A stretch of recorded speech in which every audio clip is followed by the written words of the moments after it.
नमस्कार प्यारे साथियों, कैसे हैं आप सभी। आशा करता हूँ आप सभी बहुत अच्छे होंगे, स्वस्थ होंगे। साथियों, आज 23 जुलाई 2024 को आपके विद्यालय में मासिक परीक्षा हुई थी क्लास 10th की।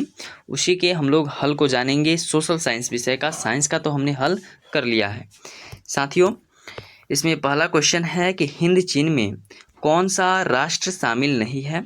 वियतनाम, लाओस, चीन, कंबोडिया। तो हिंद चीन में वियतनाम भी शामिल है, लाओस भी शामिल है, कंबोडिया भी शामिल है। हिंद चीन में चाइना शामिल नहीं है। Option C is the right answer. दूसरा प्रश्न है कि नरोत्तम सिन्हानुक किस देश के शासक थे। Vietnam, Laos, Thailand, Cambodia. तो नरोत्तम जो सिन्हानुक थे वह कंबोडिया के शासक थे। Option D is the right answer. तीसरा प्रश्न है मार्च 1946 में फ्रांस और वियतनाम के बीच होने वाला समझौता किस नाम से जाना जाता है। ऑप्शन ए जेनोवा समझौता, ऑप्शन बी हनोई समझौता, ऑप्शन सी पेरिस समझौता या ऑप्शन डी धर्मनिरपेक्ष समझौता। तो मार्च 1946 में फ्रांस और वियतनाम के बीच होने वाला समझौता को हनोई समझौता के नाम से जानते हैं। Option B is the right answer. 4 नंबर प्रश्न है जनरल लोन नोल किस देश के प्रधानमंत्री थे। चीन के, कंबोडिया के, लाओस के या वियतनाम के। तो जो जनरल लोन नोल थे वह कंबोडिया के प्रधानमंत्री थे। Option B is the right answer. अगला प्रश्न है कि हुआ हाओ आंदोलन किसने शुरू किया। हुआ हाओ आंदोलन किसने शुरू किया। हुइन फूसो, नगो दिम, होची मिन, नरोत्तम सिन्हानुक। तो यह शुरू किसने किया था। तो यह शुरू किया था हुइन फूसो ने। Option A is the right answer. 6 number प्रश्न है कि हिंद चीन में बसने वाले फ्रांसीसी कहे जाते थे।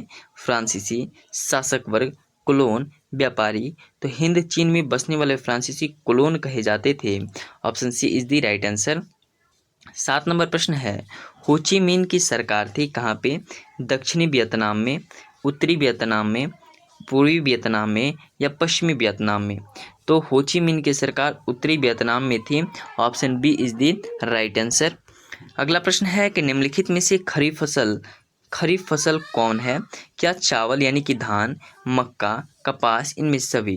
तो ये जो सभी हैं वह खरीफ फसल के उदाहरण हैं। Option D is the right answer. अगला प्रश्न है निम्न में से कौन रेशेदार फसल नहीं है। कपास, जूट, गन्ना या सन। तो कपास भी क्या है, रेशेदार फसल है। जूट भी रेशेदार है, गन्ना भी रेशेदार है, या कोई फसल ही नहीं है। तो option D is the right answer. 10 number प्रश्न है कि लीची उत्पादन के लिए बिहार का कौन सा जिला प्रसिद्ध है। पटना, गया, अरवल, मुजफ्फरपुर। तो लीची उत्पादन में बिहार का मुजफ्फरपुर जो जिला है सबसे प्रसिद्ध है। Option D is the right answer.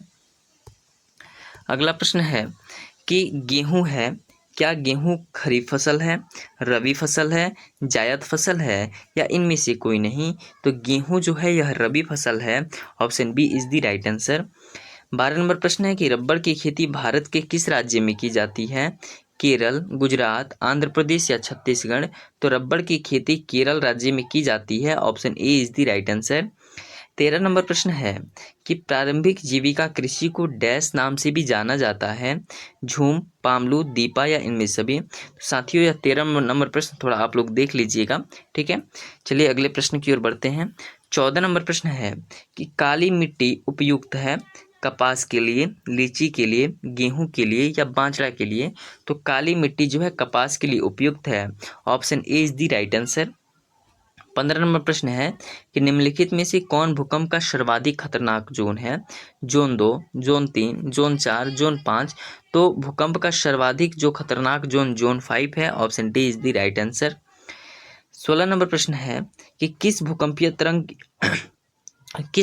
तरंग की गहनता सबसे कम होती है। क्या पी तरंग की, एस तरंग की, एल तरंग की या टी तरंग की। तो इसका पी तरंग is the right answer 16 number का, कि पी तरंग की गहनता सबसे कम होती है। 17 नंबर प्रश्न है विनाशकारी भूकंप में बिहार किस वर्ष प्रभावित हुआ था। 1920, 1966, 2004 या 1934। तो 1934 में बिहार में काफ़ी ज़्यादा भूकंप आया था, जो कि भारत का सबसे बड़े भूकंपों में इसका भी जिक्र किया जाता है। अगला प्रश्न है कि निम्न आर्थिक क्रियाओं में कौन सेवा क्षेत्र से संबंधित है?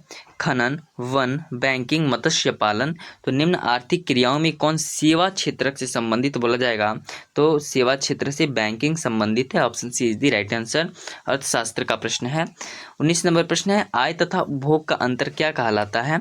विनिमय कहलाता है, मुद्रा कहलाता है, बचत कहलाता है, इनमें से कोई नहीं। आय तथा उपभोग के अंतर को क्या बोलते हैं? बचत बोलते हैं।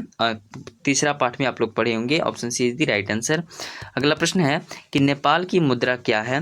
रुपया, टका, डॉलर, युआन। तो नेपाल में भी कौन सी मुद्राएं चलती हैं? रुपया ही चलता है। भारत में भी रुपया चलता है, बांग्लादेश में टका चलता है और पाकिस्तान में भी रुपया चलता है। 21 नंबर प्रश्न है, विनिमय का सर्वोत्तम माध्यम निम्न में से कौन है? क्या वस्तु है, हुंडी है, मुद्रा है, इनमें से सभी? तो विनिमय का सर्वोत्तम माध्यम मुद्रा है। Option C is the right answer. 22 नंबर प्रश्न है कि मुद्रा का कार्य है मूल्य का मापक, मूल्य का संचय, विनिमय का माध्यम या इनमें से सभी? तो मुद्रा का कार्य है विनिमय का माध्यम, मूल्य का मापक और मूल्य का संचय और इनमें से सभी is the right answer. 23 number प्रश्न है कि प्लास्टिक मुद्रा निम्नलिखित में से कौन है? क्या चेकबुक है, ड्राफ्ट है, एटीएम है, इनमें सभी? तो प्लास्टिक मुद्रा एटीएम कार्ड, जिसे डेबिट कार्ड के नाम से भी जाना जाता है। 24 नंबर प्रश्न है कि भारत का केंद्रीय बैंक कौन सा है? क्या भारतीय स्टेट बैंक है, रिजर्व बैंक ऑफ इंडिया है, इंडियन बैंक है और बैंक ऑफ इंडिया है?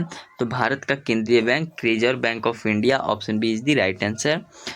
और 1 रुपये का सिक्का कौन जारी करता है? तो केंद्र सरकार का वित्त विभाग और उससे अधिक मूल्य के रुपए रिजर्व बैंक ऑफ इंडिया के द्वारा संचालित किए जाते हैं। अगला प्रश्न है कि पंचायत चुनाव कौन करवाता है? अभी तो आप लोग जाने हैं कि इलेक्शन कमीशन ने भारत में लोकसभा का चुनाव करवाया है, लेकिन बिहार में जो या कोई भी कहीं पे भी पंचायती राज्य का चुनाव होता है वह कौन करवाता है? केंद्र सरकार, राज्य सरकार, जिला परिषद या राज्य चुनाव आयोग? तो यह राज्य चुनाव आयोग करवाता है। Option D is the right answer. 26 number प्रश्न, भारत के किस राज्य से पंचायती राज की शुरुआत हुई?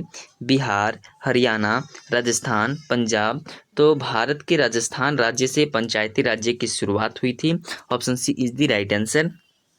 अगला प्रश्न है कि बिहार के एक नगर निगम में अधिकतम कितने वार्ड हो सकते हैं? तो बिहार के एक नगर निगम में क्या 37, 52, 72 या 75? तो बिहार के एक नगर निगम में अधिकतम 75 वार्ड हो सकते हैं और कम से कम 10 वार्ड होना क्या है? जरूरी है। और यह न्यूनतम हो गया, ये अधिकतम 75। तो option D is the right answer. 18 number प्रश्न है कि वेस्ट इंडीज संघ की स्थापना कब हुई? 1973, 1965, 1960 या 1958? तो वेस्ट इंडीज संघ की स्थापना कब की गई थी? तो 1958 में। Option D is the right answer. 29 number प्रश्न है कि निम्न में से कौन संघीय प्रणाली की विशेषता है? लिखित संविधान, शक्तियों का विभाजन, सर्वोच्च न्यायपालिका, इनमें से सभी? तो इनमें से सभी is the right answer. 30 number प्रश्न है बिहार के नगर निगम में कितने प्रतिशत सीट महिलाओं के लिए आरक्षित है? 1/3, 2/3, 50% या इनमें से कोई नहीं? तो बिहार के नगर निगम में 1/3 सीट जो है महिलाओं के लिए आरक्षित है। Option A is the right answer. तो इतने ही प्रश्न थे आपके ऑब्जेक्टिव। चलिए, आपको वीडियो अच्छी लगी हो तो आप वीडियो को ज़्यादा से ज़्यादा शेयर करें। धन्यवाद, मिलते हैं अगले वीडियो में।